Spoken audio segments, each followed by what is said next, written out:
ወይ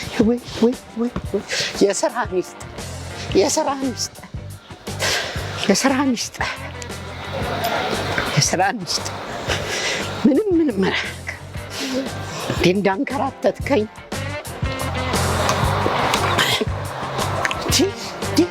ወይ የቤት ኪራይ ታገኛት ይኸውልህ ይሄን ውሰድና አይዞ ቁጭ በል አረፍ እኔ ጊፍት ሽያጭ ሰራተኛ ነኝ ምን አልከኝ የቤት ችግር ነው ያጋጠመ የቤት ችግር የጊፍት ሪል ስቴት ሽያጭ ሰራተኛ ነኝ ቴድሮስ እባላለሁ ቴዲ አቃጠለኝ የሚሄድበት የለም እኛ ባመቻቸነው ያከፋፈል ሁኔታ 15% ብቻ ከፍለ ቅናሹን ደግሞ እስከ 7% ተጠቃሚ ሆነ ለምን ጊፍት ሪል ስቴት የቤት ባለቤት አትሆኑ